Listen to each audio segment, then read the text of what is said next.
Indore GRP ने एक बार फिर ईमानदारी और तत्परता की मिसाल पेश की है। प्रयागराज एक्सप्रेस में छूटे एक यात्री के लगभग 8,50,000 रुपए के जेवर और नकदी से भरे ट्रॉली बैग को पुलिस ने सुरक्षित बरामद कर उसके असली मालिक को सौंप दिया।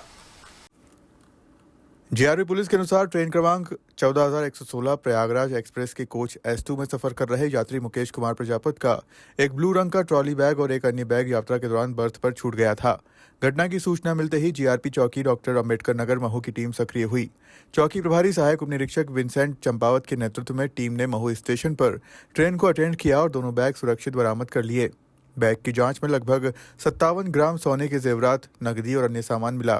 पुलिस ने तुरंत यात्री से संपर्क कर उन्हें जीआरपी चौकी बुलाया और पहचान व सत्यापन के बाद पूरा सामान सुपुर्द कर दिया। हैं और 2 चोरी की हैं और एक बहुत बड़ा मशरूका बरामद करने की है। तो मैं सबसे पहले बताना चाहूँगी जिसमें 2,80,000 लगभग की चोरी, जिसमें कई गोल्ड के ऑर्नामेंट, जिसमें चेन और मंगलसूत्र था। फरियादी जो है वो यहीं इंदौर का अन्नपूर्णा क्षेत्र का है। वो रेलवे स्टेशन पर आया तो उसका ट्रॉली बैग जो लिफ्ट के पास से किसी अज्ञात बदमाश के द्वारा चोरी कर लिया गया। वो तुरंत जीआरपी थाना आया, तत्काल उसकी एफआईआर हुई और हमारी जीआरपी थाना प्रभारी इंदौर जो है रश्मि पाटीदार, उनकी टीम और वो खुद स्वयं इस पे लगी और कुछ मुखबिर सूचना और टेक्निकली उन्होंने इसे ट्रैक किया, आरोपी को गिरफ्तार किया और उससे पूरा सामान जिसमें गोल्ड की चेन, कुछ रिंग्स और मंगलसूत्र और दूसरी बिलोंगिंग्स जो हैं फरियादी की, वो बरामद करी। इसी तरह की दूसरी घटना जो मैं बताना चाहूँगी, प्रयागराज एक्सप्रेस से एक कंप्लेनेंट जो है वो इंदौर स्टेशन पर उतरा। जब उतरा तो उसे लगा कि उसने सारा सामान अपना कैरी कर लिया है, लेकिन एक बड़ा बैग जिसमें उसके काफ़ी ये समझ लीजिए कि गोल्ड की ज्वेलरी और काफ़ी सारा सामान था। लगभग 57 ग्राम ज्वेलरी और दूसरी बिलोंगिंग्स जो थी वो थी।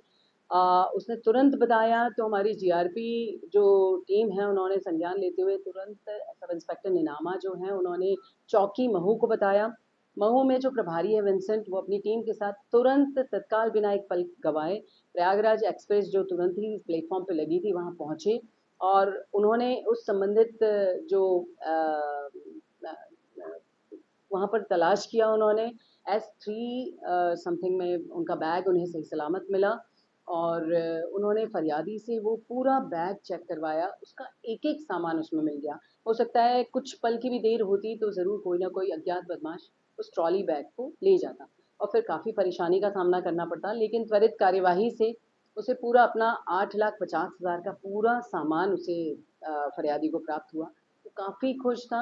इसी तरह की एक घटना और है जिसमें एक फरियादी का सैमसंग कंपनी का मोबाइल अज्ञात बदमाश के द्वारा चोरी किया गया। जब उसे ट्रैक किया तो पता चला कि लगभग 25,000 का मोबाइल था। वो जो आरोपी है वो नशे की लत थी उसे और वो इस तरह की चोरियाँ करने का आदी था, पूर्व के अपराध भी हैं। उसे गिरफ्तार किया और उसे वो मोबाइल जो है वो ज़ब्त किया। एज़ सून एज़ फरियादियों को सामान अपना मिल जाएगा। लेकिन इसमें जीआरपी की त्वरित कार्यवाही, स्टाफ की त्वरित कार्यवाही बहुत ज़्यादा ज़रूरी होती है, जो हमारे स्टाफ ने की है।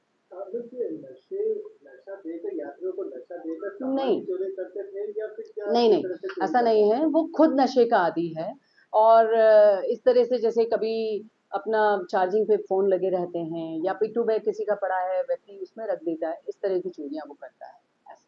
कोई अलग तरीके से ये कुछ टेक्निक अभी जो लेटेस्ट चल रही है तो इसी तरीके से किसी चोरी को अंजाम दिया ऐसा कुछ जानकारी मिल पाई है? देखिए ऐसा कुछ नहीं है। उसने यूजुअली जो रूटीन में होता है जैसे आपका मोबाइल आपने चार्जिंग पे लगा दिया है और आप भूल गए या आपकी नींद लग गई, तो चुरा लिया। आपने पिट्ठू बैग आपका रखा है, आपकी नींद लगी है, उसमें से चुरा लिया। उसने भी ऐसे ही किया है। पहली बार पकड़ा है, इसके पहले भी नहीं, उसकी पूर्व रिकॉर्ड भी है।